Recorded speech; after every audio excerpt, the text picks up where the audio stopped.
Bonjour Jean-Héry, et merci d'avoir accepté de participer à cette interview qui est la première du compte. Pour nos abonnés qui ne vous connaîtraient pas, vous êtes un des co-créateurs du mouvement de jeunesse Génération Zemmour qui vise à soutenir la candidature du polémiste à la présidentielle 2022. Nous allons commencer cette interview par un jeu de questions-réponses, des questions simples qui amènent des réponses simples.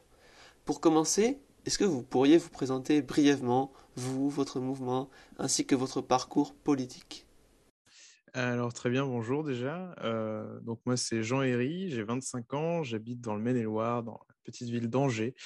Mon parcours politique, alors mon parcours professionnel, plutôt dans un premier temps, je suis rédacteur, donc je travaillais pour un petit média local et j'ai du coup, politiquement, je suis passé par Les Républicains rapidement durant la campagne de 2017 pour François Fillon. Puis j'ai quitté le parti un petit peu orphelin après la défaite de Fillon. Euh, et vu que j'ai toujours suivi plus ou moins Éric Zemmour, enfin d'assez près on va dire, on a décidé de se lancer dans l'aventure Génération Z, si je dois détailler à ce sujet. Nous aurons l'occasion de revenir sur ce sujet dans la suite de l'interview, mais nous l'avons vu à travers votre réponse, vous avez une orientation politique qui est généralement plutôt à droite, avec le soutien à François Fillon en 2017 et pour 2022 celui à Éric Zemmour.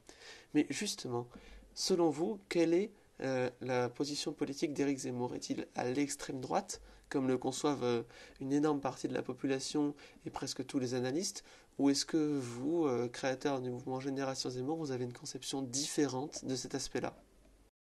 Alors, Éric Zemmour n'est pas d'extrême droite, même si aujourd'hui le terme extrême droite est un petit peu collé comme une étiquette infamante à tout ce qui est de droite, en vrai, véritablement de droite, puisqu'au final, Zemmour se rapproche quand même idéologiquement et au niveau des mesures qu'il a pu avancer tout au long de ces années d'analyse du RPR, en fait, des années 90, parti chiracien, gaulliste. Donc, on peut pas vraiment traiter De Gaulle d'homme d'extrême droite pour le coup. Très bien, mais peu importe la position politique qu'on lui adresse, Monsieur Zemmour ne s'est pour l'instant en tout cas pas présenté officiellement à la présidentielle 2022.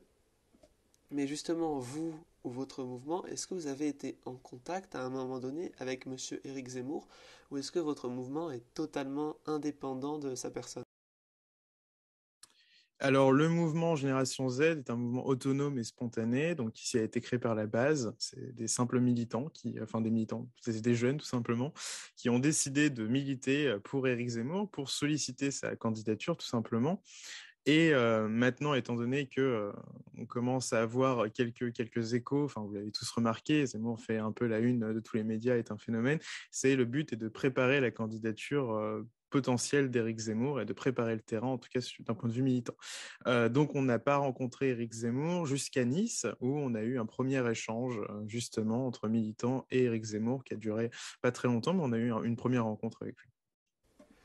C'est justement dans une séance de dédicace, donc pour promouvoir son livre, que vous avez pu échanger avec lui. Ces séances ont vraiment des allures de meeting, voire de campagne politique. Mais justement, imaginons une hypothèse inverse, alors que sa candidature se rapproche, son annonce se rapproche et devient de plus en plus évidente.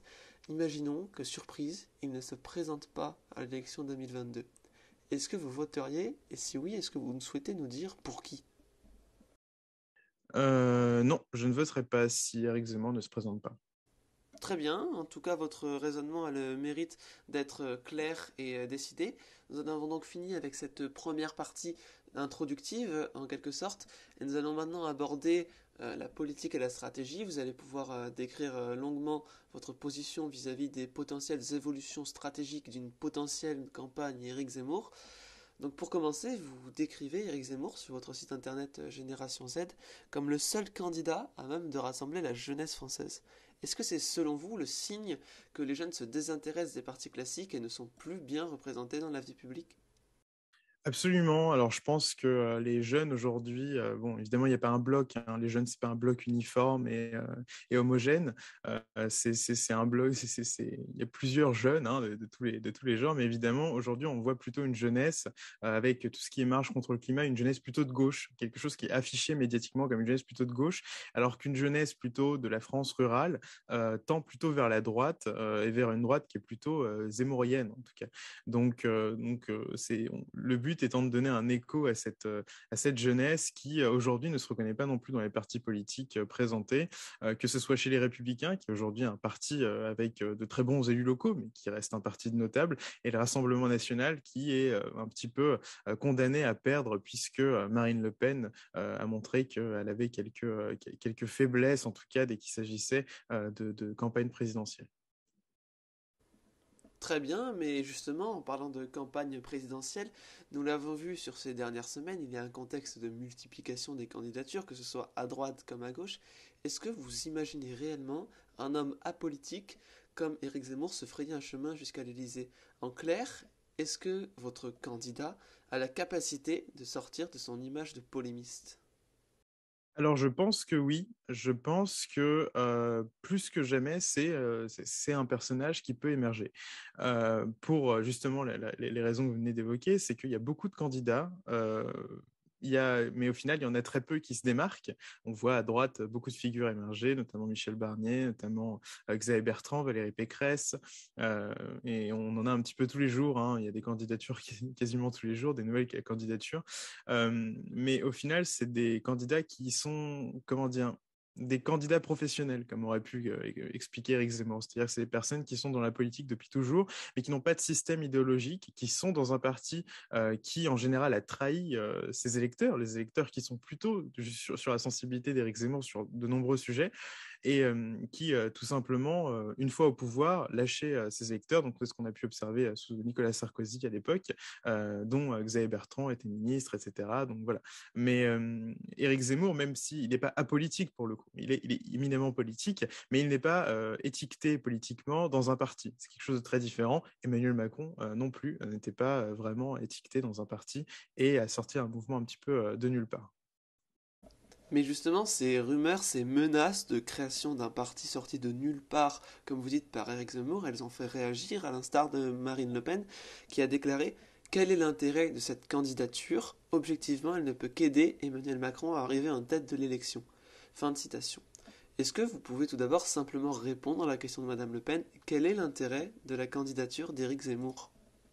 L'intérêt, il est dans l'union des droites, en fait, tout simplement, puisqu'aujourd'hui, on a ces deux droites irréconciliables, qui sont finalement LR et le RN, avec des électeurs qui sont très proches sur de nombreux sujets, notamment sur le sujet de l'identité, de l'immigration, de la sécurité, mais qui aujourd'hui sont bloqués chacun dans un camp politique, et sans compter évidemment les abstentionnistes qui, eux, ont décidé de ne même pas tenter l'aventure RN ni l'aventure LR, et pourtant, une grande partie des Français, puisqu'on sait que 70% des Français partagent le même constat qu'Éric Zemmour sur de nombreux sujets, notamment sur l'islam et l'immigration.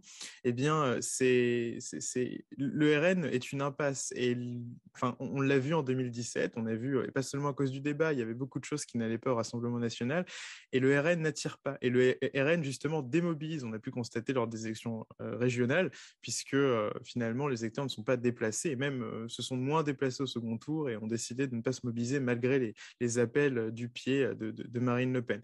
Donc non, Éric Zemmour, s'il était candidat, ne serait pas, comment dire, le moyen de faire élire Emmanuel Macron, mais serait finalement la seule alternative crédible, puisque LR est en voie de mort, hein, c'est-à-dire que le parti va mourir, il va devenir un parti notable, comme je disais, et le RN va perdre les élections de toute manière. Marine Le Pen ne peut pas gagner les élections, les électeurs le savent très bien, et se sentent orphelins et recherchent, et c'est pas pour rien qu'il y a une dynamique derrière Éric Zemmour. Mais justement, si Madame Le Pen décide d'aller au bout, et donc de ne souhaite absolument pas d'alliance avec Éric Zemmour, est-ce que votre candidat ne va-t-il pas, selon vous, diviser les voix à droite et permettre à Macron une réélection facile? En clair, est-ce que vous pensez que l'électorat de Zemmour et Le Pen sont les mêmes, ou Zemmour peut ratisser plus large, si vous me pardonnez l'expression? Éric Zemmour ratisse plus large que le RN. Il ratisse évidemment au RN, c'est pour reprendre l'expression encore une fois, mais il vise aussi les Républicains. On a beaucoup de personnes qui viennent des Républicains et qui se rapprochent d'Éric Zemmour. Donc l'union des droites, c'est lui en fait. C'est véritablement la personnalité qui pourrait incarner mieux l'union des droites, puisque son système idéologique, son système politique, ses analyses, en tout cas qu'il a porté jusque-là et qui continuera très certainement de porter à l'avenir, c'est tout simplement quelque chose qui séduit l'électorat de droite du RN au LR. C'est pas le même électorat que Macron. Il y a probablement quelques comment dire, rapprochements possibles sur certains points, évidemment. On n'est jamais en désaccord catégorique sur tout, mais c'est pas une impasse. Il attire plutôt des deux camps, RN, LR et abstentionnistes. Maintenant, hypothèse inverse, imaginons qu'il y ait une alliance Le Pen-Zemmour. Est-ce que cela vous paraîtrait être une bonne idée, une bonne initiative, même si, on l'a vu sur ces dernières semaines, il y a des positions divergentes quand même entre ces deux candidats classés à l'extrême droite de l'échiquier? Je pense qu'il n'y a pas d'ennemi à droite, en fait. Je pense que c'est un petit peu la devise de l'union de la droite. Si vraiment on devait en discuter, ce serait pas d'ennemi à droite. Les électeurs RN, après, pour ce qui est des appareils, vous doutez bien que c'est plus complexe que ça. Je ne suis pas Éric Zemmour, je ne suis pas non plus son directeur de campagne, je suis pas là-dedans dans ce jeu politique. Mais pour ce qui est des alliances d'appareils, vous doutez bien que ça se fait pas comme ça. C'est quelque chose qui se discute. Je doute fortement qu'il y ait une alliance RN-Zemmour. Je pense que l'alliance, elle se fera par le biais des électeurs, par la base, encore une fois, un petit peu sur le même modèle qu'a pu proposer Génération Z, et que les électeurs, eux, se déplacent. Et d'ailleurs, on a pu l'observer, puisque Éric Zemmour, n'étant même pas encore candidat, fait déjà 11% dans les sondages, sur un dernier sondage sorti par Harris Interactive. Donc, on voit bien que de toute façon, il y a une dynamique derrière lui. Maintenant, excusez-moi, mais encore une hypothèse, étant donné que cette candidature reste hypothétique, est-ce que vous verriez d'un bon œil le potentiel rapprochement de Monsieur Zemmour avec les Républicains, vous qui avez milité dans ce parti par le passé? Je pense qu'il y a une sympathie naturelle des Républicains pour Éric Zemmour. C'est évident, surtout d'une branche plutôt filoniste, euh, pas que d'ailleurs, mais en tout cas la branche à droite finalement qui reste des Républicains peut totalement aller vers Éric Zemmour. D'ailleurs, il y a une tribune qui a été signée avec 500 jeunes LR qui est parue dans Le Point il y a un mois et demi, quelque chose comme ça. Donc on voit qu'il y a une sympathie naturelle de toute façon. Et c'est un peu comment dire, la suite logique, c'est Éric Zemmour pour de nombreux militants et de nombreux sympathisants des Républicains. Très bien, nous allons désormais entamer la troisième partie de cette interview et nous allons nous prêter à un petit jeu. Imaginons que Monsieur Zemmour se présente, est élu l'an prochain. Quelles idées aimeriez-vous voir appliquées en premier, Monsieur Jean-Herry, et pourquoi?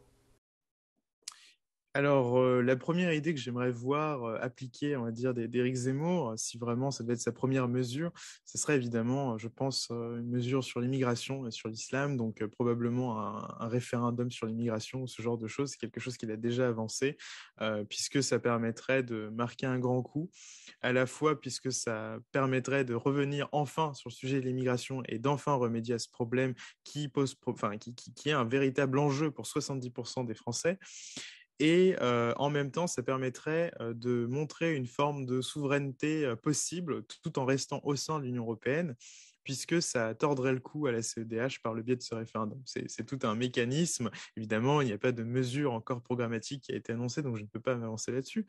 Mais je pense que c'est une mesure qui pourrait plaire à beaucoup. Mais les idées, pour qu'elles se transforment en loi, ça ne passe pas sans gouvernement. Donc, quel nom, quel ministre, quel premier ministre, par exemple, aimeriez-vous voir associé au quinquennat Zemmour? Je pense encore une fois pas d'ennemis à droite. Toutes les personnes, comment dire, sont les bienvenues pour rejoindre Éric Zemmour. Je suis pas son directeur de campagne, c'est pas moi qui ont formé son gouvernement. On peut donc voir que vous êtes plutôt ouvert sur toutes les idées de droite. Et justement, les idées, c'est l'objet de la quatrième partie que nous allons entamer maintenant. Et nous commençons tout de suite avec une question rapide. Sur la page d'accueil de votre site Génération Z, vous avez érigé Monsieur Zemmour en tant que défenseur de l'identité française. La question est simple. Selon vous, qu'est-ce qui menace l'identité française, Jean-Héry? Menacé par beaucoup de choses. Dans un premier temps, c'est quelque chose qui va vous sembler comme être une marotte, hein, mais c'est l'islam et l'immigration, et donc la perte d'identité, le fait qu'on ne se sente plus chez soi en France, qu'on perde nos repères culturels, et que tout simplement, il y ait enfin, on sait aujourd'hui qu'en France, il y a près de 500 ou 1000, je sais, j'ai plus la donnée exacte, mais il y a quand même un sacré paquet de banlieues qui n'appartiennent plus à la France, c'est-à-dire où les policiers ne peuvent même pas rentrer. Les gens ne se sentent plus vraiment chez eux, et c'est encore une fois un constat porté par de nombreux Français, par une majorité de Français. Donc, typiquement, ça, c'est une façon de défendre l'identité, c'est de remédier à ce problème. Ensuite, il y a d'autres choses comme l'américanisation, ce genre de choses, l'influence des États-Unis sur notre pays, à bien des égards, le fait qu'on adopte une culture anglo-saxonne. C'est plein de valeurs qui ne nous ressemblent pas et qui rentrent un petit peu dans notre imaginaire collectif. Et ça, c'est finalement l'identité de la France qui est dénaturée, qui est attaquée par plusieurs ennemis, on va dire. Toujours sur le sujet de la religion, récemment notre compte a publié un post sur la laïcité et la jeunesse. Étant donné que vous dirigez un mouvement politique de jeunesse, nous trouverions intéressant d'entendre votre perception personnelle de la laïcité, qui est un terme très polysémique en fonction des opinions de ceux qui l'emploient. Alors, la laïcité, c'est vrai que c'est un mot qu'on utilise un petit peu à tort et à travers aujourd'hui, puisqu'elle a différentes significations.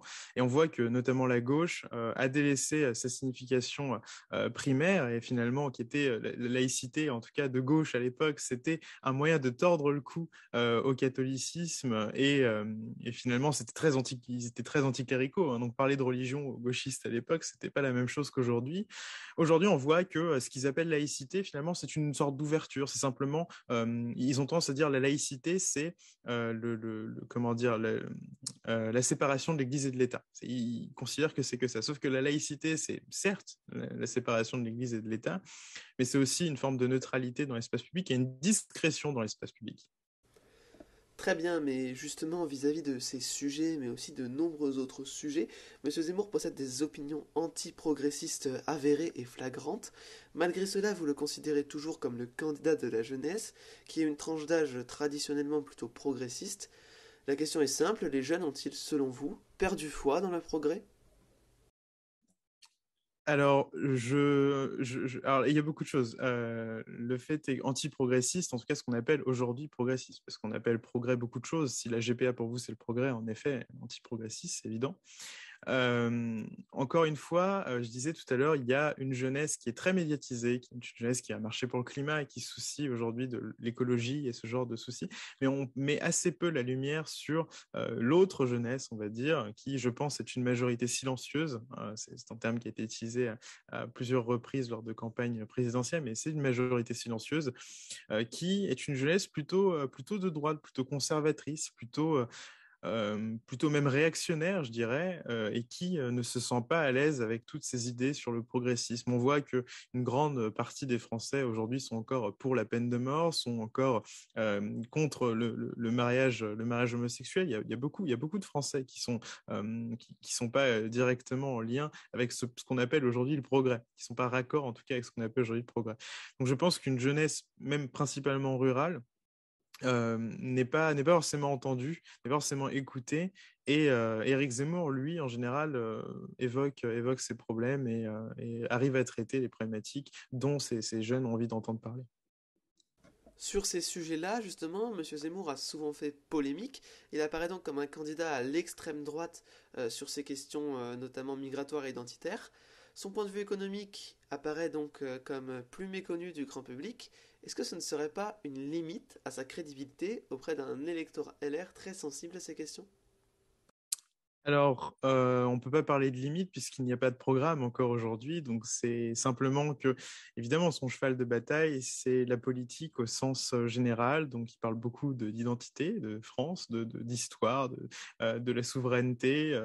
Mais on sait qu'il travaille sur de beaucoup de sujets. Il s'est beaucoup intéressé à pas mal de sujets pendant les émissions Face à l'info, notamment les questions concernant l'économie. Je pense qu'il n'y a pas de raison de s'inquiéter à ce sujet. Je pense honnêtement qu'il est sur une ligne de droite, que l'électorat LR pourrait être satisfait, sera satisfait, et que l'électorat RN aussi de toute façon.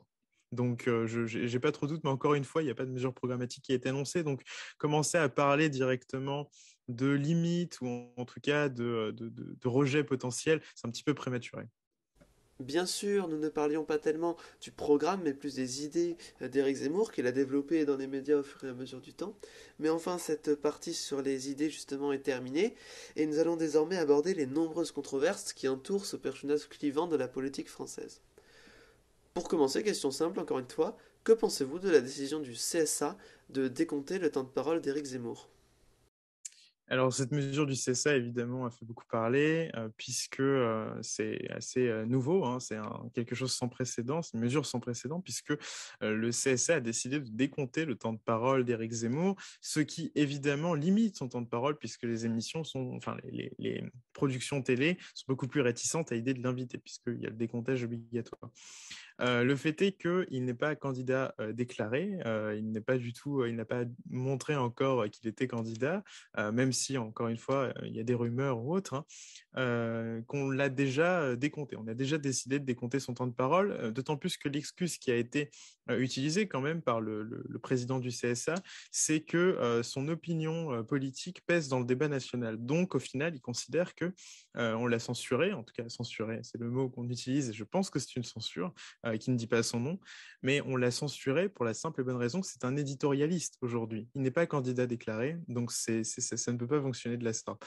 Mais quid de tous les éditorialistes qui pensent exactement la même chose chez C'est à vous, chez France Inter. On ne décompte pas leur temps de parole étonnamment, et pourtant ils prêchent en général une pensée politique qui est peut-être, comment dire, qui est beaucoup plus représentée dans les médias, et on ne décompte pas leur temps de parole. Donc c'est évident que cette mesure du CSA a été prise pour faire taire Éric Zemmour et pour éviter de lui donner une tribune pour diffuser ses idées politiques. Mais créer un mouvement de soutien politique alors que sa candidature n'est pas déposée, est-ce que selon vous ça ne justifierait pas justement cette décision du CSA? Bah, on peut, je pense, lancer un mouvement de soutien à Charline Vanhoenacker pour voir si on arrive à la faire censurer de France Inter. Ça peut être une chose là. Il y a peut-être une idée là. On tient peut-être quelque chose. Je pense pas que ce soit légitime tant que c'est pas prémédité, tant que c'est pas organisé par le candidat, et surtout que, enfin, en tout cas, le candidat potentiel ou la personne en tout cas qu'on désire mettre en avant. Je vois pas comment c'est possible. D'un point, et même c'est même déjà contesté par des personnes qui sont des anciens du CSA qui disent que c'est absolument pas fondé comme décision. D'autant plus que pour un petit rappel, parce que ça c'est pareil, les gens ne savent pas forcément, pour donner l'exemple, en 2017, le temps de parole avait commencé à être décompté en février. Voilà. Alors que là, je veux dire, on est au on est au mois de septembre, on n'est même pas en octobre, on est le 22 septembre, là tout de suite, et son temps de parole est déjà décompté alors qu'il n'est ni candidat et que c'est bien évidemment prématuré. Nous avons donc parlé de certaines polémiques d'Éric Zemmour, mais il faut quand même parler aussi de votre organisation qui cet été a été visée par une plainte pour détournement d'images sans le consentement des ayants droit, après la publication sur Twitter d'une série de photos de victimes de l'attentat du 13 novembre 2015. Alors je voulais simplement vous demander votre ressenti personnel et, avec le recul, ce que vous pensez de cette critique qui vous est adressée, à savoir la politisation d'actes terroristes. Alors, la politisation d'actes terroristes. Donc, on peut aborder le problème sous différents angles. D'abord, on va répondre à la première question, la politisation des actes terroristes. Les actes terroristes n'ont pas à être politisés ou politisés, en fait. Le fait est que c'est une question de société, une question politique. C'est forcément politique puisqu'il y a des mesures à prendre. Donc, d'en parler, c'est forcément l'utiliser. Quand Anne Hidalgo en parle, quand François Hollande en parle, c'est évidemment politisé et c'est une récupération, entre guillemets. Donc, je pense pas que ce soit une récupération monstrueuse que d'aborder le sujet, de se reposer sur un exemple concret pour parler d'attentats islamistes. Ensuite, pour ce qui est comment dire, des poursuites contre Génération Z sur cette fameuse opération de communication, c'est assez malvenu puisque on avait simplement repris des photos de victimes qui sont diffusées sur Twitter et sur les réseaux pour simplement montrer que, enfin, c'était plus un devoir de mémoire, c'était pour honorer un devoir de mémoire plus qu'autre chose, que de parler justement de ces personnes qui ont été tuées lors d'attentats terroristes ou oui, c'est ça, d'attentats terroristes. Donc, il n'y avait pas de, comment dire, d'ambiguïté ou autre, c'était pas une récupération politique si vraiment vous voulez pas qu'on utilise le mot. Il n'y avait pas de choses un peu malvenues, c'était simplement un devoir de mémoire. Il y a une association qui a décidé de s'attaquer à nous. Pour l'instant, on n'a pas vu de suite. Donc voilà. Et justement, M. Zemmour est souvent accusé de partager de fausses informations. Est-ce qu'il ne représente pas un danger pour la démocratie selon vous? Alors la question même de se demander si on ne devrait pas finalement filtrer ce qu'il dit, c'est ça le danger pour la démocratie. La démocratie, c'est aussi croire au bon sens populaire, au bon sens du peuple, au bon sens des électeurs. Euh, c'est pas simplement dire on va filtrer les propos de quelqu'un puisque ça peut être un danger pour la démocratie. Ou alors on n'a pas la même conception de démocratie. Ensuite, pour ce qui est du fameux, comment dire, des attaques sur le fait qu'ils diffusent des fausses infos, c'est un concept, enfin, je veux dire, fausses infos, il faut me dire qu'est-ce qui pourrait être une fausse info. Si vous avez un exemple, je suis preneur. Il y a quand même assez peu de choses, je pense, on peut lui reprocher que ce soit des fausses infos. Moi, je n'en vois pas. Il a déclaré à un moment, je n'ai plus la date exacte en tête, mais qu'il y avait 70% de la population carcérale qui était de confession musulmane, alors que ça s'est avéré complètement faux sur les mois qui ont suivi, et ça a fait notamment polémique à l'époque. Alors oui, et il a même, je dirais, il a même été poursuivi pour ça, il me semble, pour au final que 3 ans après, donc je sais plus l'année, je suis navré, 3 ans après, le rapport du ministère de l'Intérieur disait exactement la même chose en disant qu'il y avait évidemment 70% ou peut-être 73, j'ai plus les chiffres exacts, qu'il y avait 70% de la population carcérale qui était musulmane. Donc au final, il avait été dénoncé et attaqué pour quelque chose qui finalement était avéré, qui a même été appuyé par le ministère de l'Intérieur, qu'on ne peut pas soupçonner d'être d'extrême droite ou d'être dans la désinformation. Très bien, mais récemment votre candidat, entre guillemets, a fait une sortie médiatique très remarquée en parlant de son envie de n'autoriser que les prénoms du calendrier grégorien. Est-ce que vous pensez sincèrement que c'est un sujet important pour les Français qui traversent une crise sociale, économique et démocratique énorme depuis maintenant quelques années? Alors oui, je pense que c'est un symbole, cette histoire de prénom, puisque encore une fois, cette loi, elle avait une symbolique qui est la France est un pays qui s'est fondé en tout cas par l'État et par la culture, évidemment. On n'est pas un pays, comment dire, qui s'est basé par exemple sur une race ou ce genre de choses-là. On est un pays qui a toujours été universaliste et sa façon, par contre, d'assimiler et ce système d'assimilation est essentiel pour le bon fonctionnement du pays et faire en sorte que il y ait cette notion de fraternité partout en France. Et le premier facteur, on va dire, d'identité, d'identification, c'est le prénom. Et la France avait cette particularité qui est pas une particularité d'ailleurs exclusive à la France, puisque pour donner une petite anecdote, le Maroc justement, oblige les gens à donner des noms coraniques, en tout cas islamiques. Donc, enfin, c'est des noms coraniques, pardon. Et donc, typiquement, c'est pas une exclusivité française, mais la France permettait de, comment dire, garder son nom de famille, qui est évidemment pour honorer ses ancêtres. Enfin, évidemment, c'est normal de garder une histoire, mais en même temps de porter un prénom français qui est tiré de héros français, de personnalités françaises, qui fait partie de la communauté nationale pour montrer son appartenance à la nation. Donc, je pense pas que ça soit juste que ce soit quelque chose d'accessoire. Je pense que c'est une mesure symbolique qui est assez jolie. Moi-même, j'ai francisé mon prénom pour être tout à fait honnête avec vous. Donc voilà, je suis un peu, je l'ai francisé avant Éric Zemmour, d'ailleurs, pour une petite anecdote. Donc je suis bien placé pour parler. Très bien, nous en avons à peu près fini pour les questions de cette interview. Mais pour conclure, nous aimerions vous faire réagir à une image, une blague, un mème publié sur le compte Instagram meme 2022, où l'on voit Monsieur Zemmour devant beaucoup de preneurs de son et de caméramans, avec comme sous-titre Rare image d'un dissident affrontant la censure médiatique bien pensante, qui est un des thèmes assez constants chez Monsieur Zemmour ces dernières années. Alors, qu'est-ce que vous pensez simplement de cette image? Mais alors du coup, vous pointez très bien le souci, qui est justement, c'est que d'une, il faut voir dans quelles conditions il est invité, puisque si on l'invite pour passer son temps à l'insulter et qu'il est 1v5, ce qui arrive assez régulièrement, c'est compliqué. Ensuite, on sait très bien qu'il y a des endroits où il est plus ou moins interdit. On le voit assez peu sur le service public. Ça vous a pas échappé. On l'a vu dans On est en direct, évidemment, récemment, puisqu'il y a cette rumeur de candidature. Mais avant, il a quand même été boycotté sur pas mal de chaînes. Il a été déprogrammé chez Laurent Ruquier lors de la sortie du Destin français. On sait qu'il y a une liste noire de Patrick Cohen, justement, où il est affiché dans cette liste noire. Il ne peut pas, comment dire, Patrick Cohen refuse de l'inviter désormais. Et donc ça c'est une chose, d'accord? Donc c'est évident que c'est une parole dissidente dans le sens où médiatiquement il tient des propos qui ne sont pas dans le système médiatique, qui ne sont pas tenus dans le système médiatique. Enfin, écoutez 10 minutes de France Inter, vous verrez quelle est la différence entre Éric Zemmour et France Inter dans sa globalité. Il n'y a pas de personne plutôt à droite chez France Inter aujourd'hui. En tout cas, qui tient de discours de droite comme Éric Zemmour. Ensuite, cette image, elle représente très bien finalement le paradoxe, la contradiction à laquelle vont faire face les médias, qui est que les médias aiment taper sur lui, n'aiment pas en général leur ligne politique et leur ligne édito, et n'est pas du tout raccord avec ce que peut penser Éric Zemmour.